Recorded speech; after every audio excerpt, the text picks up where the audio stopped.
Line's good. Never on. Whoa. Hard. Hardly. Come on, Brent. Line's good. Got real close. The hair high, right? Try and hit 2/3. Have they saved it for her? Yes, they have. Ooh, welcome to Game of Stones, everybody. I am Sean Graham. Scott alongside, as always. Hello, Scott. Sean, good evening. I wanted to wish you a happy mid-break between Scotties Tournament of Hearts and Montana's Brier. How are you spending your downtime? Well, of course, celebrating this break privately as always, and just trying to get the energy back up. That was a lot of curling, and I know it's only one extra day from what it used to be, but it feels like a lot more, having it start on the Friday night and go all the way through the following Sunday. So just trying to take it easy on my end. How about you? Yeah, resting up, making sure my body's ready for the next week, eating right, getting some exercise, just making sure I'm in the best frame of mind I can be in. Of course, because as we all know, this is why we lift all those weights. That's right. That's that off-season training. That's right. So this is the break between the Scotties Tournament of Hearts and the Brier. We will do a full Brier preview. If you're only interested in the Brier preview, check the show notes. I'll put a timestamp down there for when the Brier preview discussion is going to start.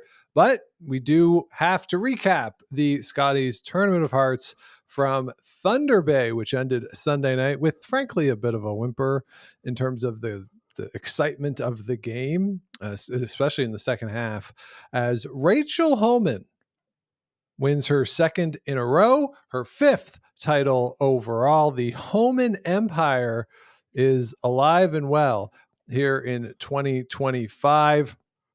For the second straight year, she did not lose a game at the Scotties. And Scott, this was very much the results that when you take in maybe not even just the week, the whole season, that I think is probably the just outcome in terms of if you want to crown the best team. They've been the best team all year, and they were certainly the best team in Thunder Bay.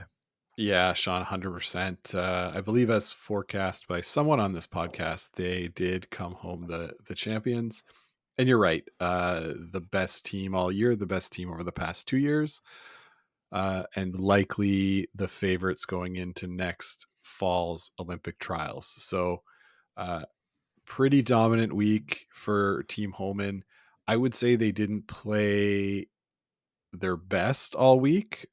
We've talked before about this team having sometimes some trouble with adverse ice conditions or less than perfect ice conditions. And it did seem like they were getting caught a little bit here and there, but everybody was getting caught and they're just better than everybody else. So, yeah. They made some mistakes, had a few half shots here and there, but the other teams weren't able to capitalize on it to the point where they were able to win the game. So pretty dominating performance. What stood out to you from the week? Yeah, pretty much that. It never really felt like they were in any danger of losing games. Like when you look at their line scores over the course of the week, I mean, won by 2 to Skrlik, 3-point game against Nancy Martin. But once you get to Wednesday and Julia Weigel, nothing was close after that. So really just a very dominant performance for the team from the Ottawa Curling Club, and just a continuation of the dominance that they've had all season. And what was really the only surprise to me is that they didn't sweep the All-Star positions. It's kind of surprising that people had higher shooting percentages than them. Sarah Colton is the second All-Star, and Samantha Fisher the lead All-Star. So a little surprised Sarah Wilkes was all the way down in 7th or 8th for the leads. I mean, had a bad game in the first one, and that kind of did it for her, frankly. But overall, Scott, just a very, very impressive week from this team. Yeah, and what else stood out to me was sort of their consistency throughout the week, like consistently excellent. They didn't have those 60% games. Like we saw Kerri Einarson. I think she had 3 games in the 60s throughout the course of the week. So she ended up as the third highest scoring skip overall.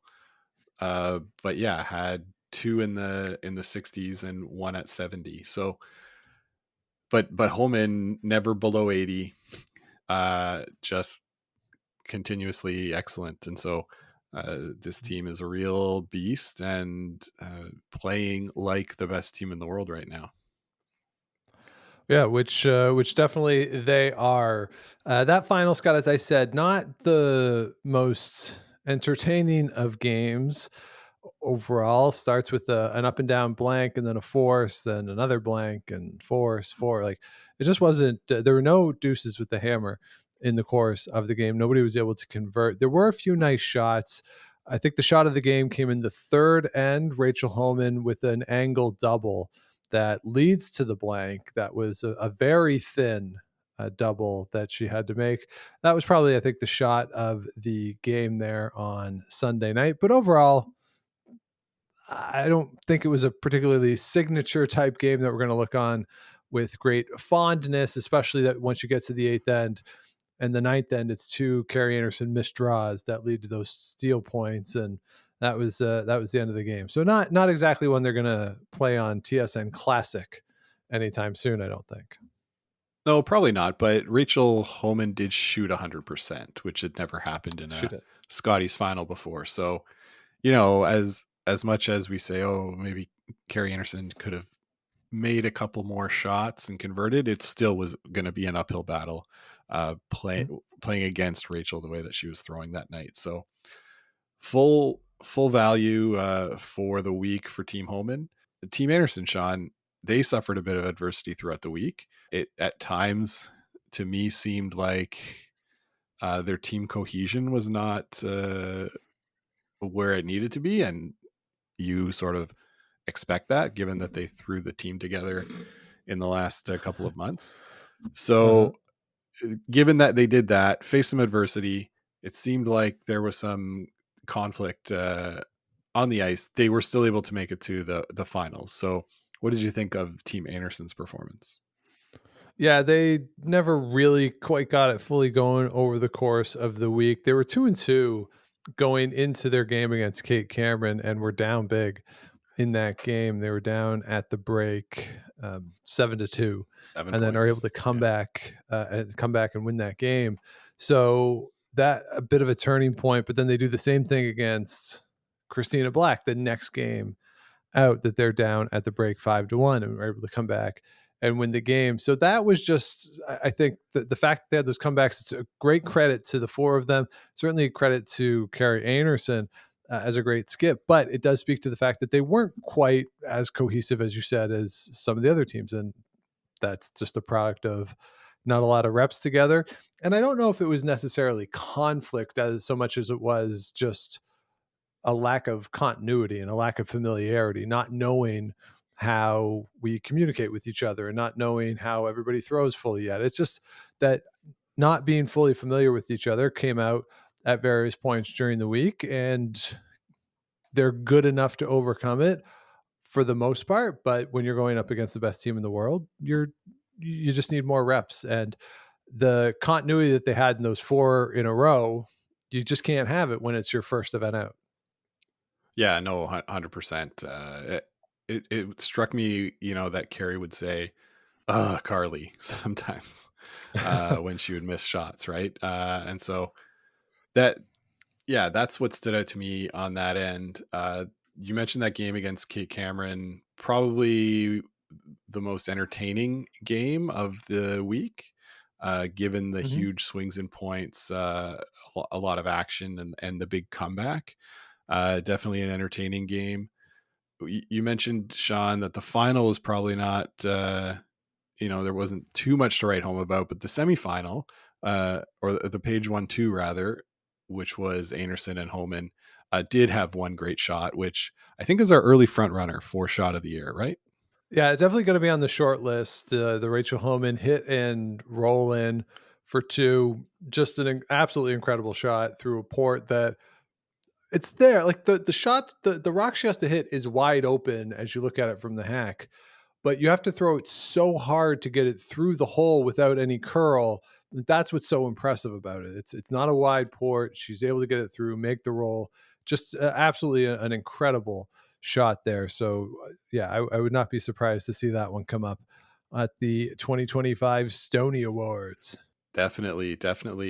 We're ready to move on to some of the rest of the field and stories. Yeah, I think so. So some of the other things that come up, Scott, you said that game against Kate Cameron, maybe the game of the week. Nova Scotia against Northwest Territories would like to have a word with you. An 11-10 win by Christina Black on that one. That one, I put out something on Blue Sky that we don't really get into the what game should be shown or not. But I thought that game should have been shown because Kerry Galusha was 2-2 at that point. And that one turned out to be a lot of fun. That happened to go up against the Kate Cameron and Kerri Einarson game. So you couldn't really go wrong either way on what the TV game was there. But Christina Black with a bronze medal. That is another step forward for her in her career. Jill Brothers, you could really see the addition of her to the team and just the benefit of having somebody with so much experience there at the third position. So I really like that they had a tremendous week. They look like, Scott, with Rachel Homan having won this event, they should get a pre-qualifier spot next year in the Scotties. Still some stuff to go in this season and points to shake out and all that. But they could also get themselves a spot in the trials on points because Rachel Homan already has her spot. So it'll go to the next team in the rankings. So Christina Black, with a really strong week, might have set herself up for a very, very interesting 2025-2026 season. Yeah, definitely. I think that Team Skrlik is still ahead right now in the points and would earn that bet that bid should the season end right now. But like you said, yeah, there is still a bit of the season left to play, more points to be earned. And we'll see how it shakes out. But you're right that they're looking pretty good for a Scotties berth at least. So big congratulations to them. Of course, our thoughts are also with them, with Jen Baxter hearing news during the game of her father passing away. Really tough situation for the team, for her. So, of course, our thoughts are with her and her family. That said, Marley Powers came in and was like amazing in that that 3-4 game. So great job by her to be ready. And she played some games throughout the week. So they didn't seem to miss a beat on the ice there. But definitely a big loss for the team and for Jen as well. Yeah, absolutely. It was so sad to hear that on Saturday that that it happened, and you just sort of feel for Jen and the whole team, and definitely send out our condolences there. Scott, elsewhere in the fields, the other playoff team in the Scotties was, of course, the aforementioned Kayla Skrlik, going down 8-7 in what they're now calling quarterfinal games on Saturday. What used to be the 3-4 is now a quarterfinal, and the 1-2 is now the Page quarterfinal, which, okay. You're going to have to walk me through the math of all that, how that works. But yeah, 8-7 Sure. is the 3-4 result there. Good, I think, growth for Team Skrlik in their second appearance here. So nice step forward for them in their career. I should say they still do have that third place in the CTRS rankings for this season. So they're looking very good to get an auto berth into the Scotties next year and the trials berth. So again, good progression there. And it was nice to see, we talked going into the week, Scott, the next wave of women curlers in this country at the highest levels. You got a good week there for Kayla Skrlik. Certainly a great week for Laurie St. George, going 5-3. And if she makes a draw in her last game on Thursday morning, which she missed by 2 inches, she's into the playoffs. So overall, I think a very good week for Laurie St. George and that team. So you just kind of look around at the standings and you think, there's some good teams coming here in Canada. Corinne Brown, another one, makes it into those qualifying games. She goes 6-2. So again, it just, there's some good things happening. I think it's going to take still a few more years.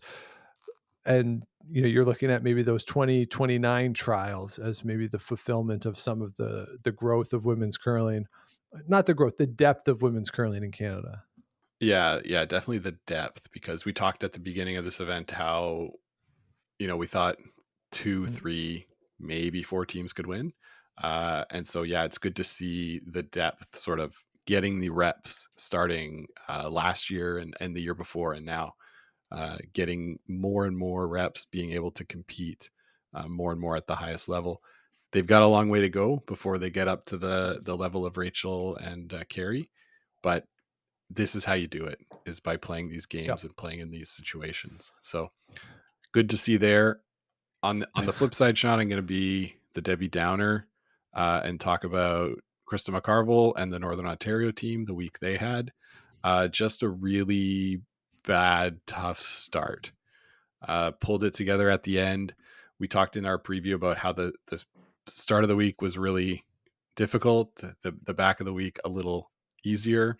That's certainly how it played out. I think they went from 0-4 to 4-4 at the end, but just didn't seem to be in sync as a team. And they struggled in the Northern Ontario provincials, like we talked about. And I wonder if like how the 3-person lineup at the front end is working, how it's working, the third and skip communication, and just wondering where the confidence of this team is at. Because I think when they're at their best, they're very confident in everything. And there was a little hesitation I noticed on some of the calls in deciding what we're going to play. Yeah. And after the event, Krista was talking that they don't know what the future is for this team, that when they put it together, when Andrea Kelly came in, it was a 2-year agreement looking at the Scotties in Thunder Bay in 2025. And who knows what happens. And again, if they can get a pre-trial spot, they're currently 14th on CTRS rankings. So they might be able to, if they get into another cash spiel here at the end of the season, because it's very close to get into the 11th position. So they might be able to work their way into a pre-trial spot. And so she was saying, well, if we have a pre-trial spot, then it's sort of the decision is made for us. But without a pre-trial spot, who knows what's going to happen with this team? The last 2 years of the Scotties, they just haven't been able to get it going. So it'll be interesting to see what they do over the course of the offseason. They're not a team that's really bound necessarily by the quadrennial cycle like some of the others, but as we've seen, the quadrennial cycle doesn't really seem to matter on lineup changes anymore. So yeah, that's going to be a team to watch to see what they decide to do over the summer. Yeah, no doubt. So that's all the interesting stories I had. I guess Caitlin Laws also had a disappointing week. Kate Cameron, same thing. But overall, I don't think anything shook out terribly differently than we thought. Danielle Inglis had a great week getting there, and unfortunately, the way the head-to-head went, she ended up in third place between those 3, 6, and 2 teams. So a bit of a tough go there. But any other highlights for you? Well, Danielle Inglis has the best line calls at this point, where she says please and thank you, which is amazing. And I've never heard anybody do that, like a few times out of her hands, like let it work, please. Thank you. Like, it's just incredible. I fell in love with her line calls over the course of the year, which were very fun. Nancy Martin had a great week, made a lot of shots, very aggressive. And that comes from her love of mixed doubles. And she said after the first game that you come out to the Scotties and some of these people just want to blank the first 3 ends. And I'm like, let's go back to mixed doubles. So like, she was fun to watch. A couple timeouts that she called too. And you could hear on the mic, just be like, well, let's see what the great Kerri Einarson has to say. Kerri is coming out. So Nancy Martin was really a lot of fun here on the week. And Scott, we do have to say I think somewhat sad happy trails to Kerry Galusha, who played in her last Scotties this year. As I said, she was 2-2 going into that game with Christina Black in Nova Scotia. And unfortunately, she had the hammer tied in 10th and couldn't pull it down. Ends up going 3-5 for her in her final Scotties. Really cool. Her daughter Sydney was there and in the house holding the broom. So a really cool thing to see that she was able to play with her daughter, and they did a very nice tribute video to her for her, and she got her flowers as she rightly deserved. All the other games stopped when that game finished on Thursday night. So congratulations to Kerry Galusha on a wonderful career. When they posted the video or some sort of stat about the number of games, she said something like, "We didn't win many, but I had a lot of fun." So, it's just always someone really fun to talk to. She's been on the show before, and you've seen her at some of these events around, and just always just a delightful person to engage with. So, congratulations to Kerry on her retirement from competitive play. But as we saw with Sydney and with Ella as well, if they choose to play competitively, there's a lot of talent there, and certainly in Sydney's case, she's got the genes in her favor from that Cooey family. So we'll see what happens with there, and if that is the case, would not be surprised to see Kerri on a Scotties bench at some point in the future. Yeah, Sean, I don't know. I thought last year was her last Scotties, and everybody said that. And maybe I'm wrong. Maybe I was just thinking of Jennifer Jones. But yeah, I'll believe last year they were clear last year that it was going to be the last one with that team. That was clear. But I think it's because Sydney was wanting to play and the opportunity came up and that they could play together. I think that was really the determining factor. Okay. So, I'll believe it once she's been gone for 5 years. Otherwise, the comeback's always a possibility.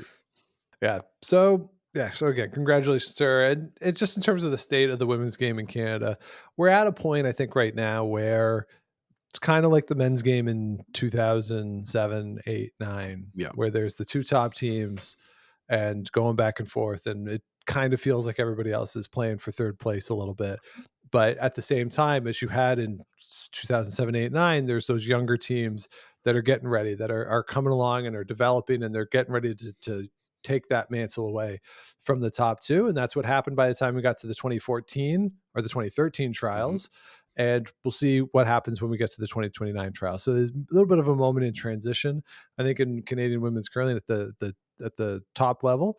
But as we've seen in earlier moments where this has happened, it can turn very quickly. So we have this concentration now, but again, things can change very quickly in the world of curling, but it is going to be very, very hard because Rachel Homan remains very, very good. Very good. And I think I would put Kayla Skurlik as the team that I think is most likely to make that jump to become that Brad Jacobs of 2013. But, that's 5 years away. So we'll see what happens. Yep, absolutely. So there you have it. A fun week at the Scotties in Thunder Bay. Still didn't get used to the new TSN music. Still don't think I like it, but otherwise, overall pretty well done. And now the attention shifts out to Kelowna, British Columbia, to the Prospera Place, which has a seating capacity of 5,500 for the 2025 Montana's Brier. 18 teams, 2 9-team pools, same as the Scotties, no tie break in effect. We almost got very lucky, Scott, with a 6-way tie at 5-3 in the one pool. Sadly, we didn't get that, but probably better to have a clear top 3 as opposed to having 3 teams eliminated on draw shot challenge and all that. But same rules apply here at the Brier. Same prize money, $300,000 total, $108,000 to the winner, $60,000 second place, $40,000 for third, $20,000 for fourth, fifth, and sixth gets you 10 grand. 7 to 10 is 6,000. 11 to 14 is 4,500. And everybody is guaranteed $2,500 for showing up. Scott, you do this every year with the Scotties and the Brier. We did it, of course, with the Scotties. I think we landed on potentially 4 teams, but for the 2025 Brier, how many teams can win? I think it's 5, Sean. I think it's 5. What do you think? I think 4, and you could talk me into as many as 6. I'm sort of on the fence about the 5th, and I see what you're saying. So the 4 for sure are Galusha, Jacobs, McEwen, and Dunstone, right? Correct. And then the ones you could talk me into are Carruthers and maybe Cooey. Ooh, no, you could talk me into Cooey just because he's Kevin Cooey. Yeah. Not so much on the season they've had, because they've had their struggles over the course of the year, but it feels weird to say that Kevin Cooey couldn't win. Yeah. And the other one is, I'm thinking John Epping, just how good of the season that they've had. And they might have a little FU energy in them this week after what happened at the last slam. Yeah, Sean, I would love to see it. I sort of discounted it just because I think the drop is like enough there, but they are the highest CTRS rank out of those non-pre-qualified teams. So, and it's like by quite a bit. Right. For me, the way Team Carruthers has been going, I never know, right? I'm kind of like BJ came in, they played okay at the provincials, had to like work through the Seaside grind to get through and win. I could see them winning just because of the pedigree of all the players on that team. And then Cooey, yeah, I mean, we'll talk more about all these teams, but I don't love their position going in. But yeah, those were the ones I was thinking. But I'd love to see John Epping and the Horgans really have a strong week here. Yeah, I agree. I think it would be really fun if they can come in and get in a bit of a role here. So the 18 teams that are in the field, of course, are divided into Pool A and Pool B. The pools are based off of mostly rankings, but there are rules of Canada needs to be in the same pool as the host and so on and so forth. They're mostly, they try to make them as even as possible. Pool A is Team Canada, Brad Galusha, Manitoba, Matt Dunstone, Northern Ontario, John Epping, Alberta, Kevin Cooey, Manitoba, Carruthers, British Columbia, which is Cameron DeYoung this year, Newfoundland and Labrador, which is Ty Diello, James Grattan and New Brunswick, and then Team Nunavut with Shane Latimer. And Pool B is going to be Alberta Jacobs, the 2 Saskatchewan teams, Kleider and McEwen, Sam Muybrook from Ontario, Quebec, represented by Felix Asselin, Nova Scotia and Owen Purcell, PEI Tyler Smith, Thomas Scoffin from Yukon, and it is the Northwest Territories rounding out that field skipped by Aaron Bartling. Scott, between those 2 pools, do you think one is stronger than the other? Yeah, Pool A is tougher.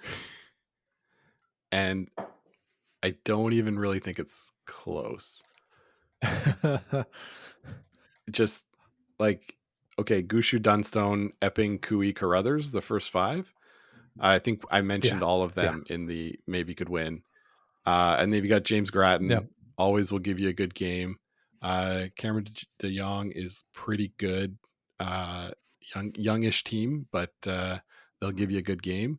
So that's 6 or 7 teams there that are gonna give you good games. And then Pool B, you've got Jacobs and McEwen that I would put at the top of the pool, and then everybody else fighting for that 3rd spot. There's some really good teams, Owen Purcell, Felix Asselin are going to be fighting for that. Rylan Kleider had a great Saskatchewan provincial, but then, all respect to Tyler Smith, Thomas Scoffin, and Wade Bartling. Wade, did you say? No. Aaron. Sorry, Aaron. See, I'm not even giving him the respect of knowing his name. That's bad job by me. But I think like they're pretty clear fodder for the teams at the top, and then that middle class that's going to be duking it out. That's interesting because I agree. I think Pool A is stronger overall, and it's like, hey, Cameron DeYoung, you wanted to come skip it a Brier. Here you go. Good luck with that pool. But I think Pool B is more interesting. When you look at Ryland Kleider, Sam Moybrook, Felix Aslant, Owen Purcell, and Tyler Smith too. Like we'll get to Tyler Smith when we get there, but he was really good last year. Yeah, so that's true. When you take those teams, they're all young ish. Like some of them are over that under 25 next gen threshold to play in that event, but they're all really good and have pretty strong resumes for this point of their curling career. So the fact that they're all grouped together, and throw Thomas Scoffin in there as well as somebody who has won a national championship at the U Sport level and has been to a ton of Canadian junior championships. Like, and he's older at this point as well. He's 30, but you have a lot of guys there who have had success at the junior level, had a success in their early 20s, whether it's U Sport, the next gen events that exist now. That makes this pool a lot more interesting to me. I think that when you have Kleider, Moybrook playing each other, the Aslan Purcell game, the Smith Kleider game, like those games are actually, I think, going to be really interesting because it's teams that, as again, what we were talking about with the Scotties, when you start to turn the page and you look ahead to 2029 and the trials in 2029, I would expect some of these names to be there and be in a position where we're expecting them to contend. Yeah, I don't disagree with anything you said. I do think that Pool B is more interesting because of the names and because there's not that sort of clear old guard, I'll say, at the top. So I agree, Pool B a little more interesting, a little more nuanced to the games and like who's going to be on top of each other. I think it's less predictable. Pool A, yeah, I mean, it's just a bunch of beasts that are going to be fighting it out. And I mean, we might see Kevin Cooey again.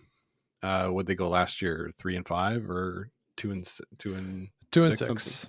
Yeah, so you know, we might see that, and we were very surprised last year.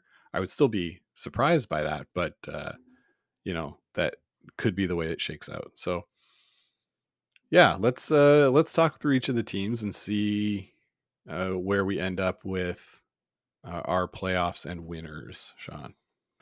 All right, well, let's do that. And we will go through the pools and go through all the teams. Let's start with pool number A, since we've identified it as the more difficult. And I'm going to go in the order that these teams are ranked on CTRS points.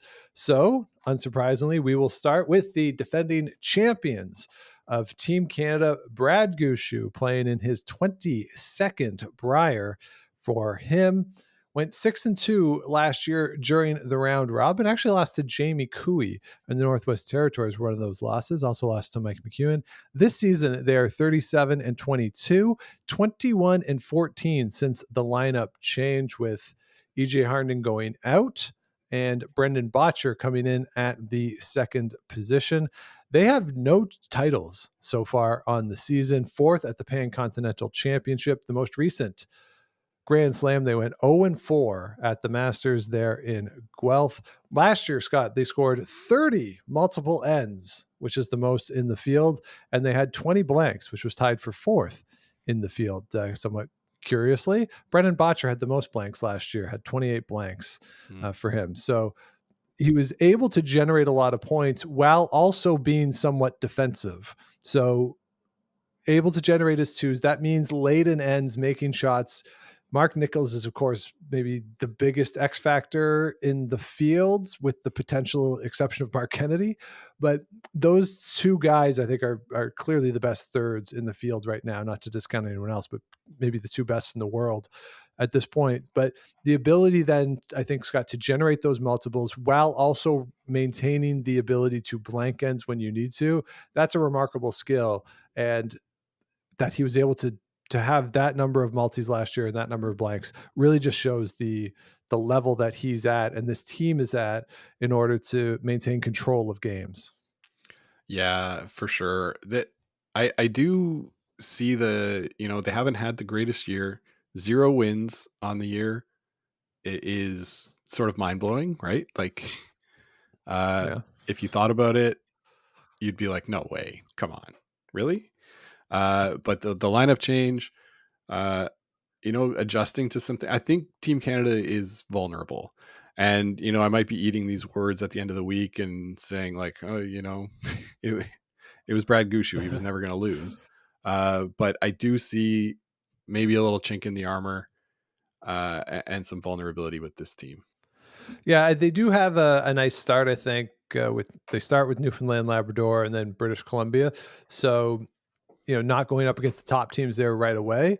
Maybe lets them get their sea legs a little bit before they get into those tougher games. But they're going to have to win those two and get off to a good start, because it's going to be tough in this pool.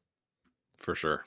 All right, Scott. And next up is going to be Manitoba. Matt Dunstone in his 6th Brier went 6-2 last year.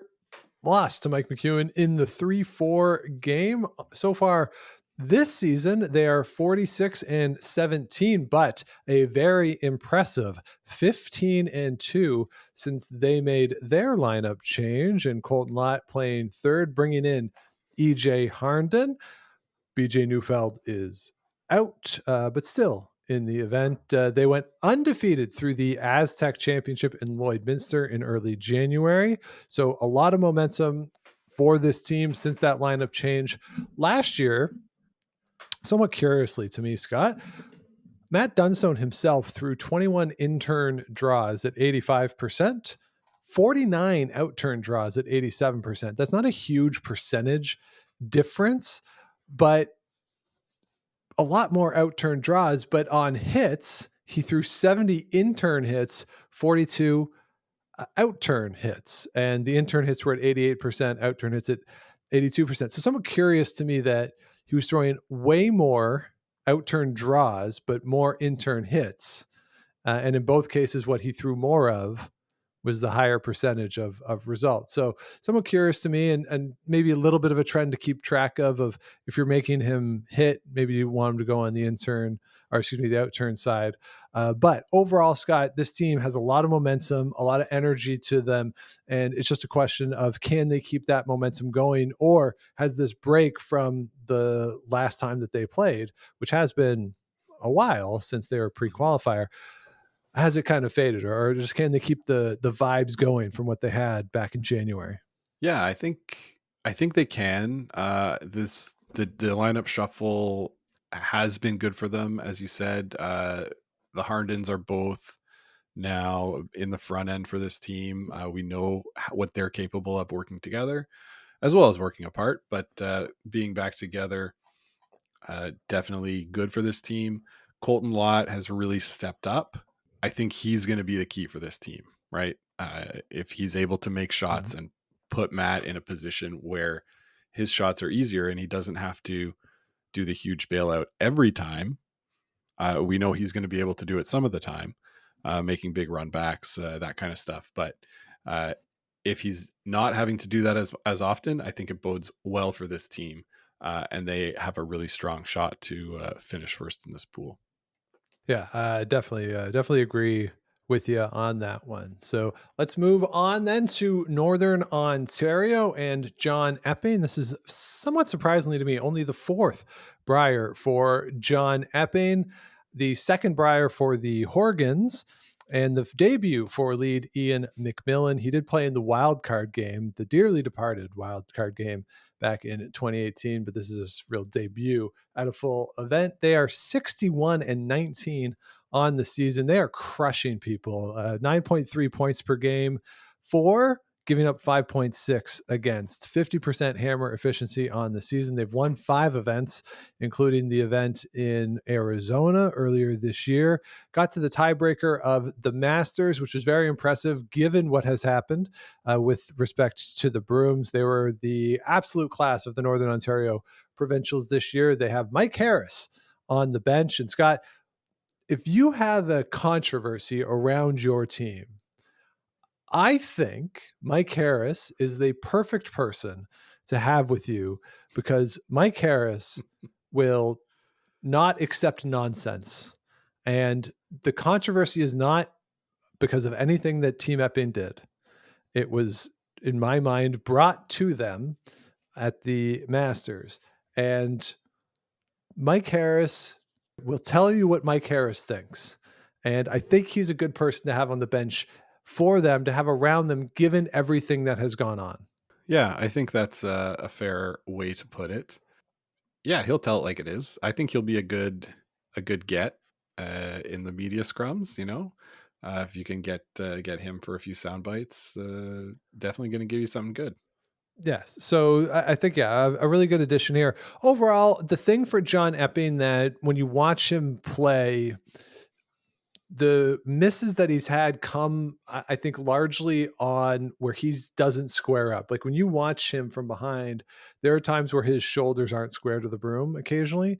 And that's where he gets in trouble on his misses. It's really like he can throw it well. There's just some times in the past where there's been a bit of inconsistency on the technical side of his game. So it's a question of can he be consistent with those, with that setup throughout the course of the week? Because he can make all the shots. It's just a matter for John Epping. Typically in the past at these events, it's been consistency over the course of the week. Yeah, 100%. The consistency is the key for them. And I like sort of the place that they're in, the way they've been playing. You mentioned the controversy, but if they're on a heater and come in with that sort of confidence that they can beat anybody, then that should carry through to how they play and carry through to their performance on the ice. So I think that's really important. They've got, I won't say a soft start because they're playing James Grattan in the first draw, and then Cooey, and then Canada, and then Dunstone. Yeah, that's not an easy start at all. No. So like they need to get themselves to a place where they're probably 3-3 would be the ideal, 3-3 or better through the first 6 games, and they finish it off with Newfoundland, Labrador, and Nunavut teams.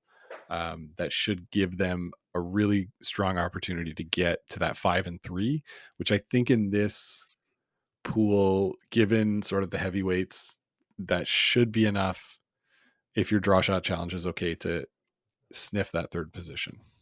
Yeah, it's just a matter of in those first 6 who potentially they're beating as well, and how the potential tie breaks line up. So that'll be a question on that. But they're going to have to sort of come out strong. And I don't know, I think James Grattan, it might be actually good to get him first before potentially has a chance to figure out the ice, because it's late in the week where James Grattan tends to get really good. So maybe that's a nice opener for him. Yeah, for sure. I also like to look at the media guide, Sean, and point out all the mistakes because it's funny to me. But under Tanner Horgan, it's listed his siblings are Tracy Fleury, Jennifer Wiley, and Tanner Horgan. So Tanner Horgan, his own sibling, of course, that's a mistake and should be Jacob. But there you have it. No, he's just that good. He's so good. He's 2 people. Yeah. Amazing. All right, let's move on to Team Alberta Cooey, the Alberta provincial champions this year. This is going to be the 13th Brier for Kevin Cooey. If you remember, there was a time where Kevin Cooey couldn't get to the Brier because Kevin Martin kept beating him in the Alberta provincials. But now we are here, 13th time for Cooey, 2nd time for Aaron Slachinski. He made his debut last year as the Alberta skip, who went 4-4. Kevin Cooey and his team went 2-6. Last year, change, of course, was made. Jacques Gauthier is out. Aaron Slachinski is in at the 3rd position. Tyler Tardy has slid down to 2nd. They are 38-26 on the season, 29-18 since the lineup changed, but they did go undefeated through the Boston Pizza Cup. There were some moments in the Boston Pizza Cup that could have gone sideways. I remember the game against Cole Adams, which was the A qualifier. Cole Adams had a shot that potentially could have put them in a good position. It was the 9th end to win the game. He missed it, and And then he was out of the event less than 36 hours later. Really kind of went sideways for him. But there were some moments of vulnerability there for Team Cooey. Last year, Kevin Cooey was 17th out of 18 skips at 70% for the week. Tyler Tardy was the 14th ranked third, 79.5%, nothing to sneeze at, but compared to everyone else, 14th. So those numbers certainly were not good enough to be competitive, obviously. And the question now, Scott, is, again, they've struggled a bit on the season, but you go undefeated through the provincial championships, maybe get some confidence and get the ball going. And again, it's really hard to count out Kevin Cooey at any point. Definitely. He's Kevin F. Cooey, when it comes to those final shots, you always think he's going to make them. Last year, the team dynamic seemed really off to me. It didn't look like they were having fun together. Not that Kevin Cooey ever looks like he's having fun, but I don't think he was getting the information that he needed to be able to make those shots. Whether it's, in the hack getting ready to throw or throughout the game because of the releases of everybody or the way that the information usually gets communicated just wasn't working. And so I think the change to bring Aaron Sluchinski in had to happen. This team, like you said, did go through the Boston Pizza Cup undefeated, but they're not it's not Kevin Cooey from 4 years ago that you just expect to come in and roll.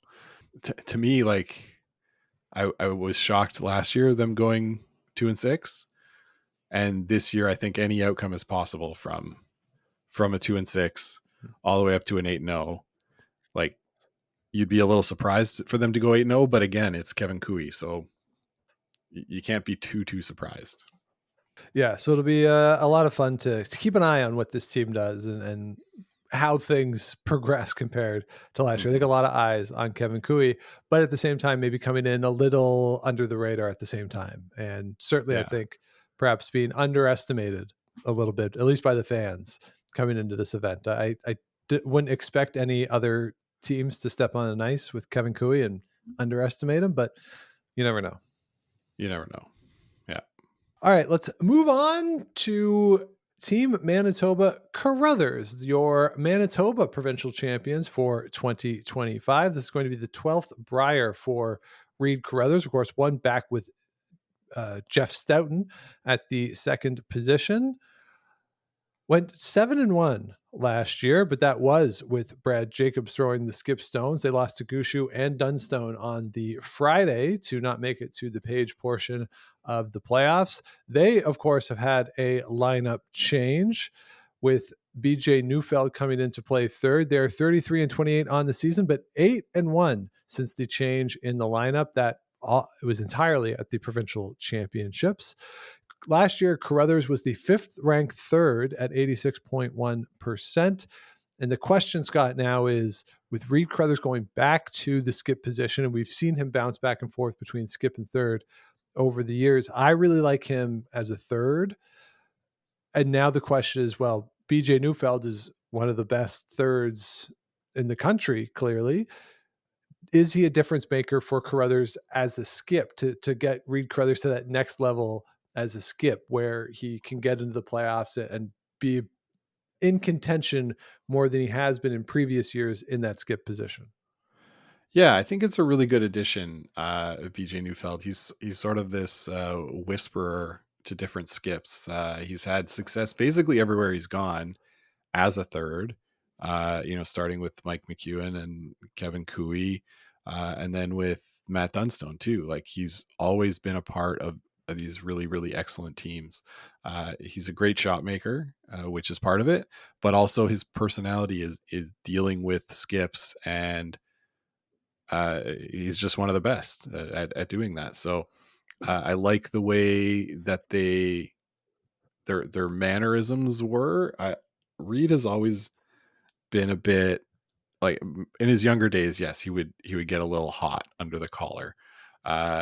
Mellowed out significantly in the last 8 to 10 years, and was an excellent third playing with Mike McEwen, like we've talked about and you just mentioned. So the next step, I think having Neufeld there is going to really help. And then the front end, Catlin Schneider can kind of play with everybody.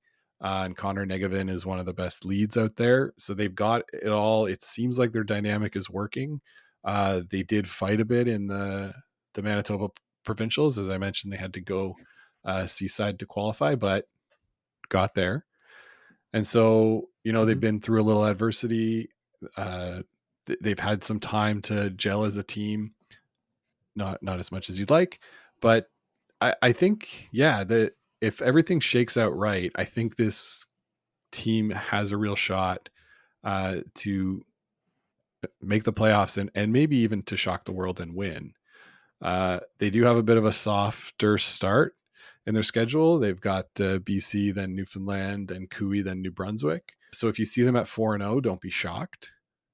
But then they're sort of going to have to put the pedal down for the last 4. So that's sort of my assessment of Team Carruthers.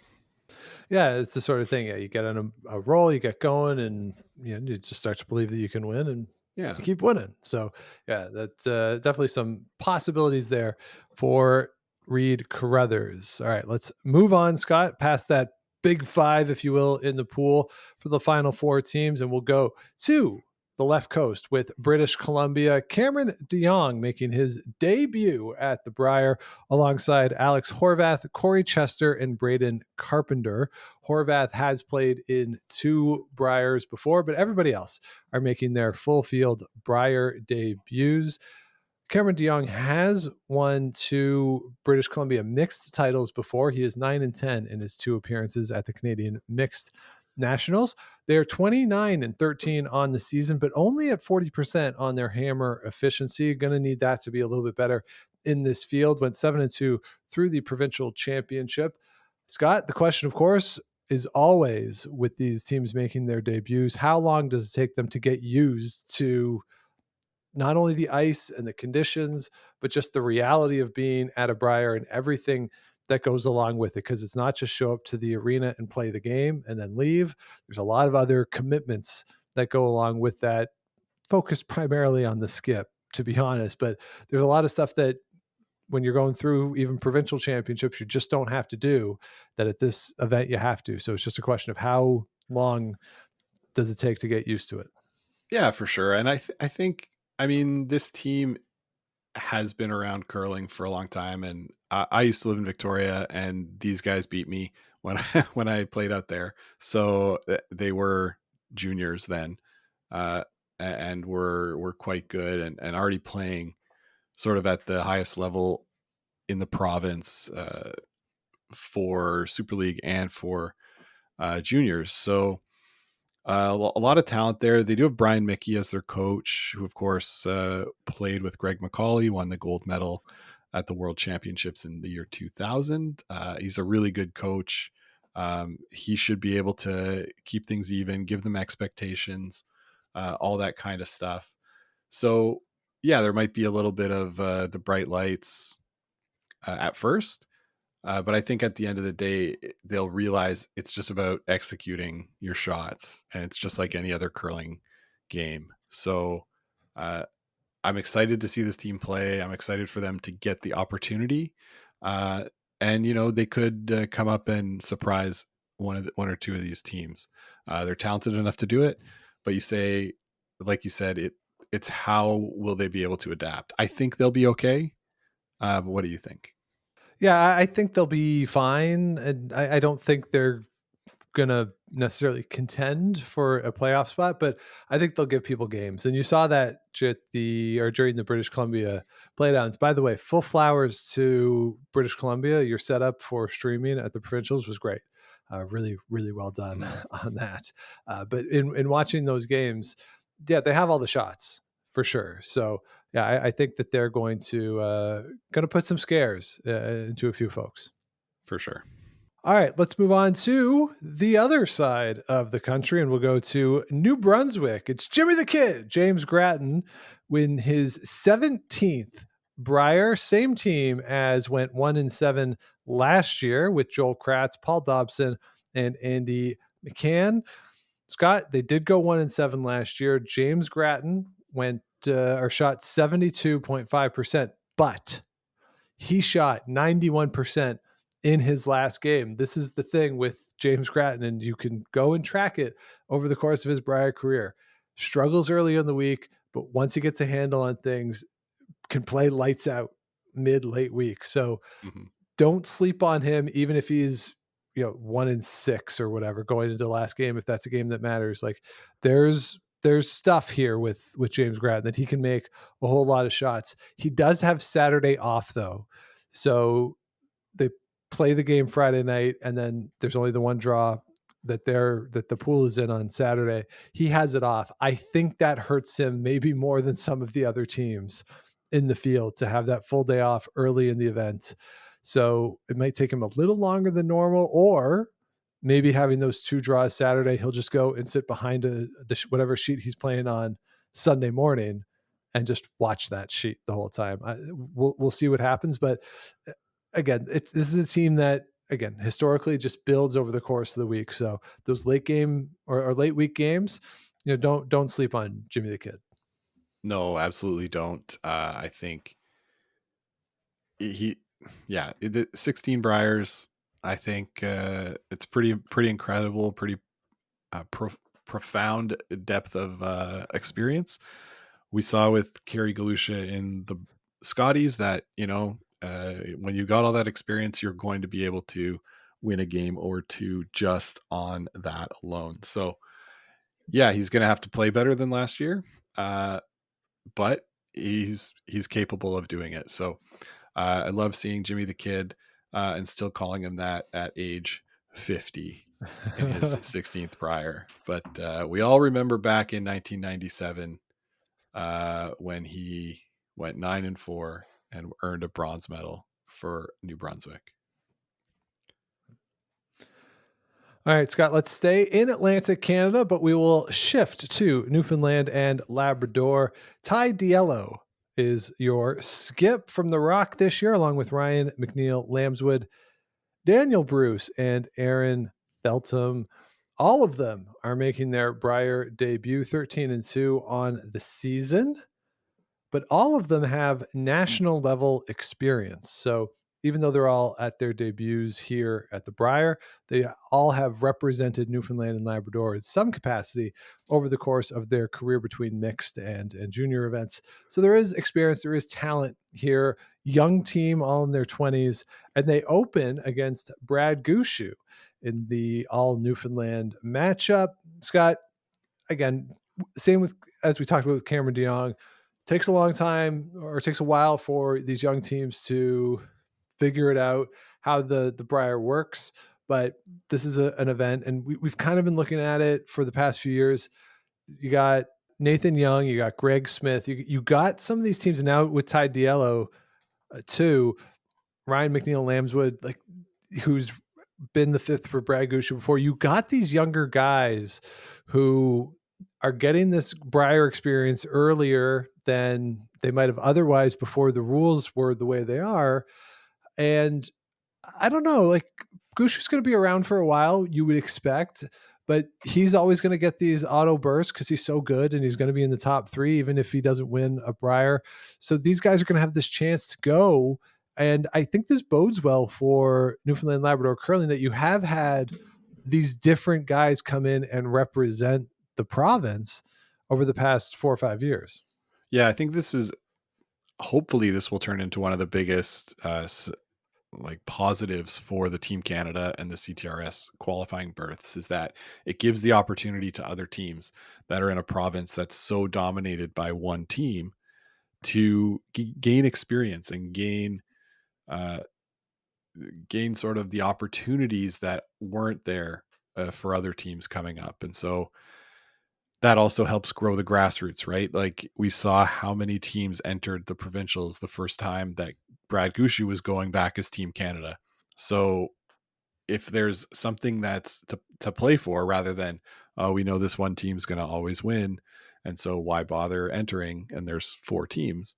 It's not very good for the game at large in the province. So I think that's a real positive to come out of the Team not only the Team Canada, but now the CTRS pre-qualifiers. Yeah, totally agree. So this should be fun to see them.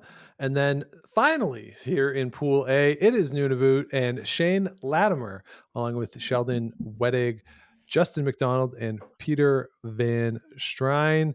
The front end is new this year. It's Sheldon and Shane are the same that went 1-7 last year. They beat Nova Scotia last year during the round robin. Somewhat curiously, Scott, in the statistical category for this team, they were 11 percentage points better throwing out turns than they were throwing in turns as a team. And they threw 147 more out turns than they did in turns. So if that is a trend for these guys, fellas, keep to the out turns and get going there on that. But again, Nunavut's not a team that's going to win the event, but it's fun that they're there. Got to win last year.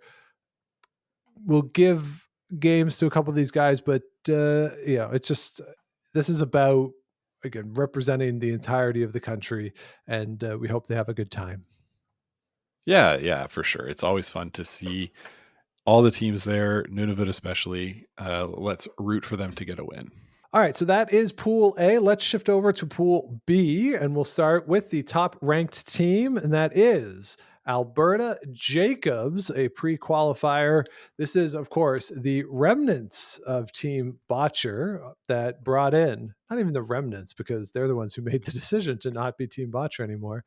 So it's Mark Kennedy, Brett Gallant, and Ben Hebert, and they have brought on Brad Jacobs to be the skip. This is his 16th Brier. He went 7-3, throwing the skip stones for Reed Carruthers last year. Team Botcher won the bronze medal, losing in the semifinal to Mike McEwen. And I think the game of the week last year was that semifinal. This season, 41-17.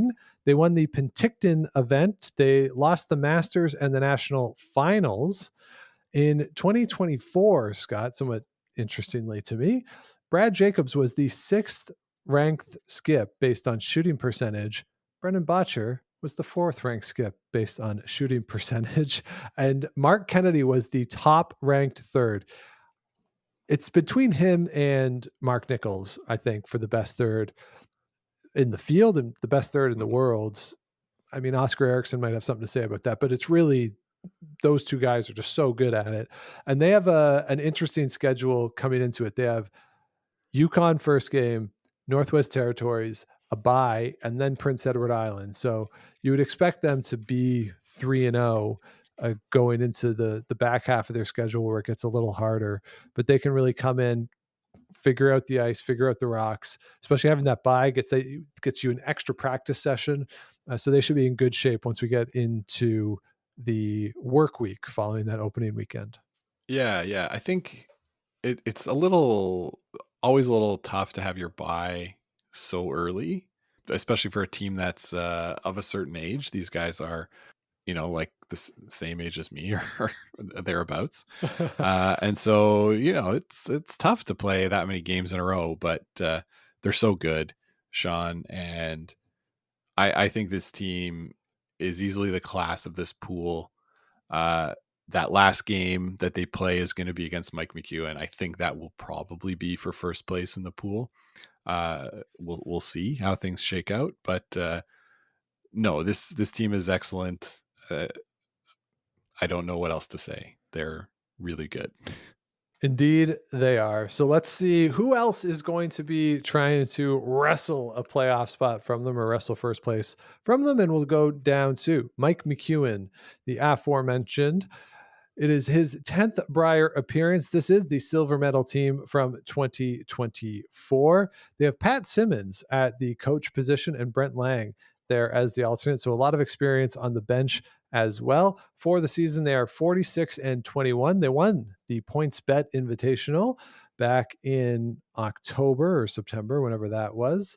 They went 1-3 at the Masters and did not make the playoffs, but they have qualified for the playoffs in every other event that they have entered so far this season. So a very good year for Team McEwen. And looking, though, at the numbers for last year, they scored 7 3+ ends over the course of the week. They had 26 multiples for, 18 multiples against. They stole 20 times compared to 9 steals against, at the third best points against. My question though, Scott, is that a repeatable thing to have that number of rocks in play where you're stealing 20 times, you're getting a ton of multiple scores, but you're not giving up points? Like that's risky at times to be leaving so many rocks in play to generate those points and generate those steals. Is that something that they can replicate this year? Because Mike was making a lot of big run backs, and certainly Colton can too, but it's very important for these guys because of the style that Mike likes to play, that when they play those big run backs, that they make contact in the house. That is absolutely the key for them. They can't miss by, that millimeter and run stuff by. They really have to make a lot of noise in the house. They can do it. They're very, very good, but can they get on that same run that they went on last year? Yeah, I think they can, given their ability to throw the accurate high weight. And if we see conditions at all similar to what we saw at the Scotties, we saw things running super, super, super straight with big weight. And that makes it so much easier for all of these players, right? The straighter it is, the easier it is to call. And so I wouldn't be that nervous about them being able to make those shots. It's to me, it's the rock positioning on the softer shots, because when you're starting to play more rocks in the house, you're going to need to make the freezes at the exact right angles so that when the blast comes, your stones are the ones left in the good position. So they're capable of doing it. We saw it last year. We see big energy from Mike when they're going well, and we've seen low energy from Mike when they're not. So that's going to be another key. Colton's going to need to keep Mike engaged and in it, even if things start to go down.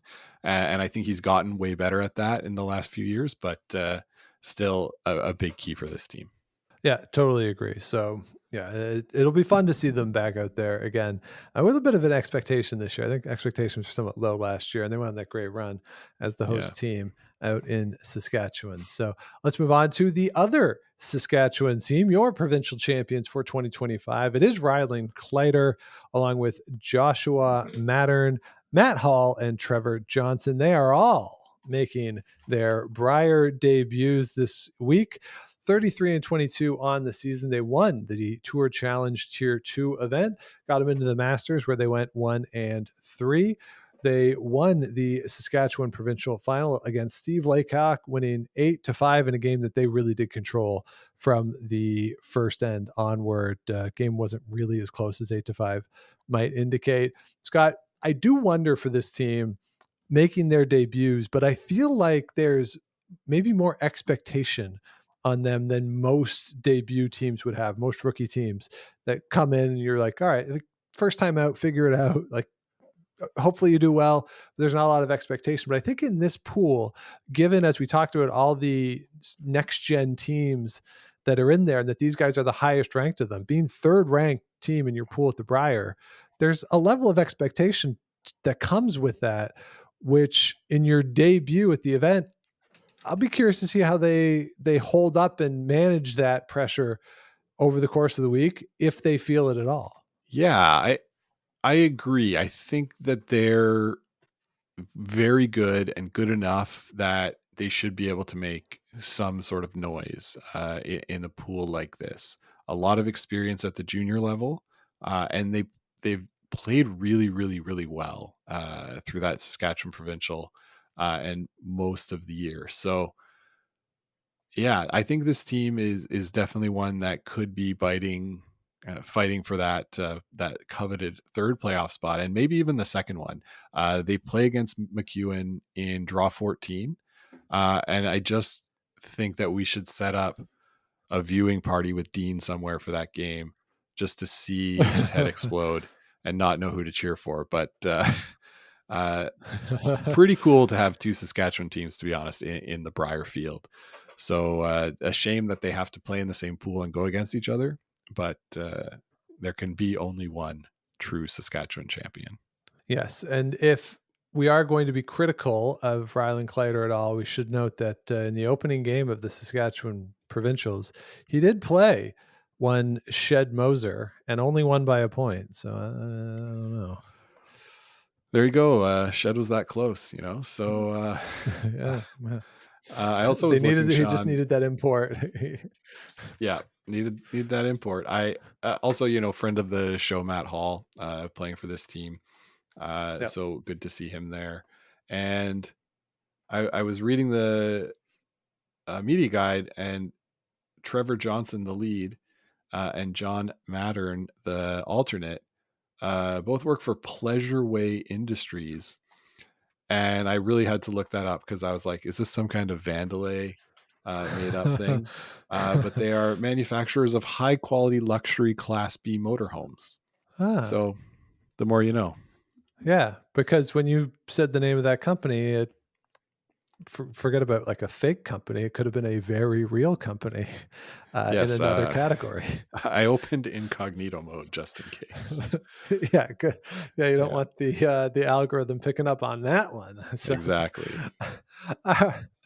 All right, Scott, let's go to the next ranked team, the fourth ranked team here in the pool. It is Team Ontario, skipped by Sam Moeybrook, alongside Ryan Wiebe, Scott Mitchell, and Nathan Steele. They are all making their Brier debuts. Sam Moeybrook is the 2023 U Sport champion out of Wilfrid Laurier University in Waterloo. Ryan Wiebe won the Manitoba Provincial Mixed Championship in 2024, went 7-5 at the National Championship. This year, Scott, they're 42-22 on the season. They made it to the semifinal of the Tour Challenge Tier 2. They did win the Stu Cells in Brantford, and they went undefeated through the Ontario Playdowns. Unfortunately, though, if you look at the scoreboard for the 2025 Brier, they have a definitive fear of cameras because based on the photos that Curling Canada decided to use, they haven't allowed anybody to take a photo of them since what appears to be their 12th birthdays. Definitely a young team here. Still, they're not junior age anymore, but they've had success at the junior level, the university level, and now making that step into the men's game. They've had a really good season, get through the Ontario Playdowns, and this is one of those next gen teams, Scott, that we'll look to see you in a province now in Ontario that's pretty wide open as we move forward. Is someone going to take up that mantle that Glenn Howard had for so long? And this team, when you look at the lineup and the pedigree of their careers to this point, I like Jaden King certainly as a team that you want to keep an eye on. Team Kelowna is another one, but these guys are going to be, if they choose to, they're still young and have options ahead of them, but if they choose to, this could be a really strong team and getting that first taste of the Brier here.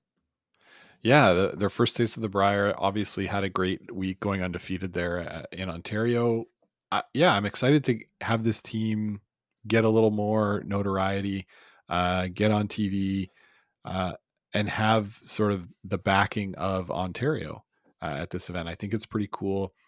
They beat Scott Howard's team in that final pretty handily, and sort of have leaped every hurdle, so to speak, on this season. So full marks to them for getting here.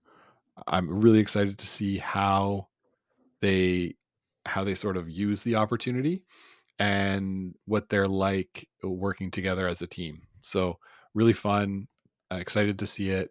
And who knows, right? They could definitely do some damage. All right, Scott, let's talk about a team that is decidedly not making their Brier debuts. That is Team Quebec. Jean-Michel Menard is skipping the team.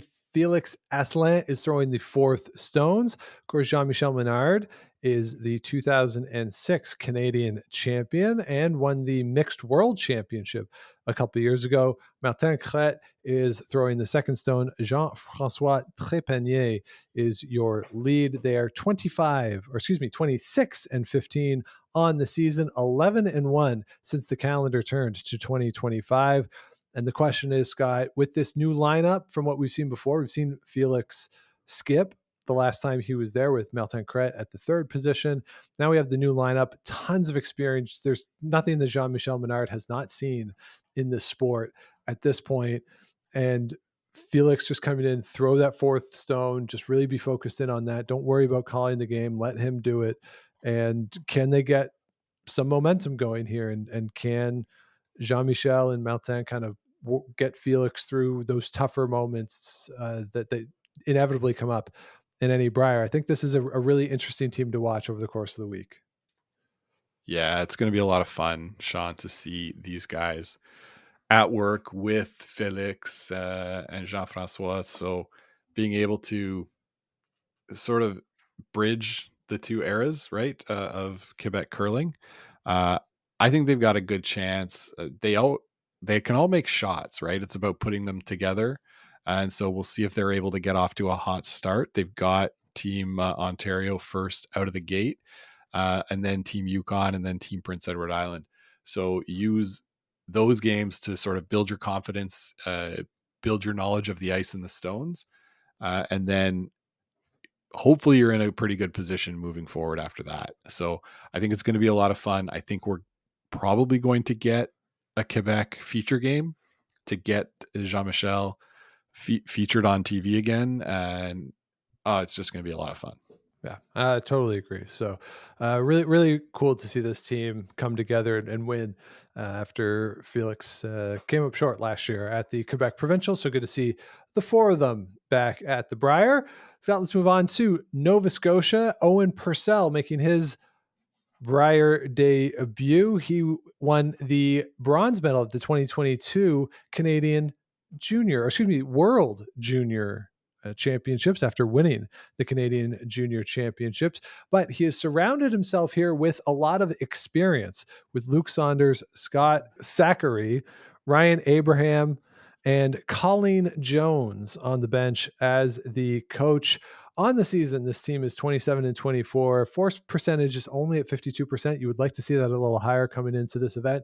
But I like this lineup, Scott, again, with a rookie skip who has a pedigree, won a national championship, bronze medal at the Worlds.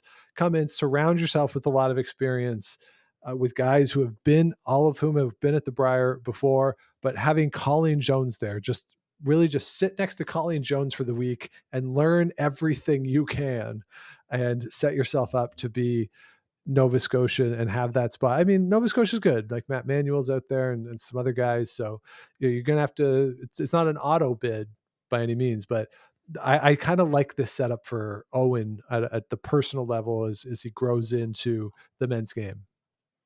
Yeah, for sure. And having Luke there too, having gone before, I really like the way that the lineup's set, the way the team's playing too, through those Nova Scotia playdowns. So with the experience on the bench, I don't know, like I'm going to be really fun to see some timeouts. Hopefully we'll get this team on a game and we'll get Colleen giving some input on the strategy. But I don't know. I would sort of put them at the lower end of those third place, aspiring teams, but anything's possible. Like Kevin Garnett said. All right, let's move over to the other Atlantic province in this pool, and that is Prince Edward Island, skipped by Tyler Smith alongside Adam Cox, Christopher Gallant, and Edward White. Same team as 2024, where they went 5-3 and only missed out on a playoff spot because of the tiebreaker with Jamie Cooey, who was also 5-3. They went 17-10 so far on the season, undefeated through the PEI Championship. Scott, Tyler Smith made a lot of shots last year, through 82.9% himself. That was seventh amongst the skips, and plays with a lot of rocks in play. Had 8 scores of 3+ points and only had 6 blanks, which was amongst the lowest in the field. So he likes to play aggressive and he likes rocks in play. And as we saw last year, when he figures out the ice, he can make a lot of big weight shots, but also those board hacky weight touch shots that you really need when you have a lot of rocks in play. So I don't know if last year was like a career week for him, but he showed flashes of real greatness last year. So to me, Scott, this is the biggest X factor team in the field, that if they can get on a roll, figure out the ice the way they did last year, I really do think that they are a playoff contender. Ah, interesting. Okay. Yeah, I think you're kind of right. And what was the percentage you said, Sean? 82.5? 82.9. 82.9. That's really good. And it was 7? Yeah. Yeah. Like 7th. we go and listen to our episode about scoring inflation. But yeah, he was making shots. You're right. And yeah, so this team, they don't have their bye until the last draw. So they're going to need, it's going to be a long week for them, right? They're going to have to go and be playing straight through, no little breaks, little respites for them. And so if they can get going first, get some rhythm under them, yeah, I do think they could make noise. I think it's not super likely, but it's really fun to see them play, keep those rocks in play. I think last year we talked about them. We said, hey, maybe don't have so many rocks in play. But then, they we did. were wrong. And yeah, I was wrong. So yeah, like we're seeing more reps for this team and them getting better every time. That's really fun to see. So starting out with the 2 Saskatchewan teams back to back, there on day 1, it's going to be tough, but if they can split that day, get a little, confidence to them and see where you go from there. Yeah, 100%. So yeah, a really fun team, and just, yeah, as you say, taking the John Beck approach of just trying to get a little better every day. So let's, Scott, move to the north for our final 2 teams, and those are Yukon with Thomas Scoffin in his 5th Brier appearance, 2-6 last year, was the 2015 U Sport champion. He is alongside Kurt Drummond, who has made the move up to the north for this. He pulled back from competitive play, but I like this pickup for Thomas Scoffin for the Brier here.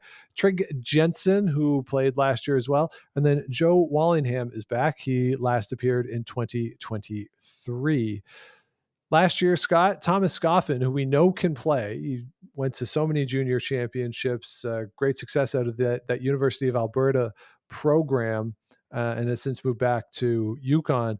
But we know he can play. He's got a lot of talent. He had 3 games that were 80+% last year, but he also threw in a 42% game as well. So he's one of these guys that is almost in that Jamie Cooey mode of, I would not really be surprised to look up in the 10th end of any game and see that it's tied or they're within a point or whatever, but they could also get blown out at various points. But it's not a layup for anybody who's going into a game against Team Yukon. Yeah, I think that's the right way to put it, Sean. It's not a walkover. It's not a layup. They're going to give you a game, and you're going to have to, make your shots to be able to beat them. You can't rely on them missing. That said, I don't really expect them to be more than 2 wins. But if they can get to that 2 or 3 wins, I think that'll be a successful week for them. I'll note, Sean, they've also got Darren Moulding on the bench this week, so that's going to be pretty fun as well. We've got Colleen Jones, Darren Moulding on these benches. We should try to put together a team of just the coaches and see how that team would do at this kind of event. Yeah, you could throw in Lang and Simmons. Lang is an alternate, but Simmons is a coach. So yeah, it could be pretty fun. Just a idea there for the Curling Canada people if they want to put on some kind of fun morning event. All right, Scott, the final team in the field, it is Northwest Territories, represented this year by Aaron Bartlane alongside Darcy DeBray, Norman Bassett, and Eric Preston, all of them making their Brier debuts. And you might think, well, here's a team that, from the north, debuts. They beat Jamie Cooey, which is certainly an accomplishment to beat Jamie Cooey. But, what kind of pedigree do they have? Well, let me tell you, Aaron Bartling has 8 total medals from the Canadian Firefighting Curling Championship, including 2 gold medals. Spent a ton of years playing with John Morris in that event. So Aaron Bartling knows what he's doing. Will they come out and go 8-0 and run through and win the Brier? I would not bet on that. But, these guys know what they're doing, and it'll be fun to see them. And it's always cool stories like this, a guy who enters the firefighting championship, plays in that, and is a good player at the club level. And now he gets a chance to go and have a week at the Brier and be out there and have a great time and enjoy it. So this will just be, I think, a fun team to see out there. Yeah, for sure. I would say try to enjoy the Brier as much as Jamie Cooey, but probably don't take it easy. You need specialized training for that. Yeah. But soak it in. This is a pretty cool accomplishment. 3 of the guys in their late 40s making their debut at the Brier. Really cool. Embrace it. Go hang out at the patch. And then in between, try to win a game or 2. I think that should be, like, to me, for this team, getting there is probably the prize. But now you're there. Try to make a little noise. I think it'll be fun to see. And if we see them late in the game, sort of in a close one, I'll be interested in watching those updates from Kathy. So and if they get to an extra end or whatever, other games end early, give them an end or 2 as the feature will be a lot of fun. So those are the 18 teams that are in the field for this event. Scott, as we are wont to do, let's go through and give our 4 playoff picks. So the teams that make it into that page, or whatever they're referring to it now. I mean, page quarters, like, which I don't care for. But whoever makes it to Saturday, the 4 teams that make it to Saturday, and then who is your winner? So, Sean, I think I would be pretty dumb to not take Brad Gushu. Then I'm going to take, also from Pool A, team Carruthers. Then give me also Matt Dunstone. And from Pool B, Brad Jacobs. Sean, I think there's going to be 3 Pool A teams and 1 coming out of that Pool B to make it into the playoffs. I would have McEwen and Kleider as my 2 others to come out of that pool, but to lose in the qualifying games. And I think, Sean, this is the year we did a tribute episode to Brad Jacobs' career, and now we're going to have to re-edit it because he's going to win another Brier title this year. All right, so you're going with Brad Jacobs to win. I'm going to agree with you on Canada and Jacobs into the playoffs. I'm going to just throw it out there. I think Tyler Smith can do it. I think he can run it back and have a great week and maybe finish. I don't know if he can finish second in the pool, but that would be very useful if he could to get that extra chance into the playoffs. So I'll go with him. And then I'm going to lean on John Epping with some FU energy this week and gets into the playoffs. They're representing Northern Ontario. And just because I've seen it so many times, I'll go with Brad Gushu to get his 7th Canadian Men's Curling Championship. So there you have it. Those are our picks for the 2025 Brier. All the games in Canada available on TSN. Internationally, you can stream them once the games have reached their conclusion. Why did they decide to do that? I don't know. It doesn't seem like the best idea to me, but I guess it's better than them not being available at all. So you can check that out. Same deal as with the Scotties Tournament of Hearts. Of course, it is in British Columbia, so the draw times are going to be a wee bit later, but they do yield to the Eastern time zone a little bit by starting them at 8:30 1:30 and 6:30 local time, as opposed to what we saw at the Scotties. So they make everybody get up a little earlier to help out those of us in Eastern and Atlantic and Newfoundland time to be able to watch these games a little more easily. So that should be a lot of fun. Round robin wraps up Thursday, playoffs start Friday, playoffs really in earnest start Saturday, and then the final on Sunday night. So enjoy the games.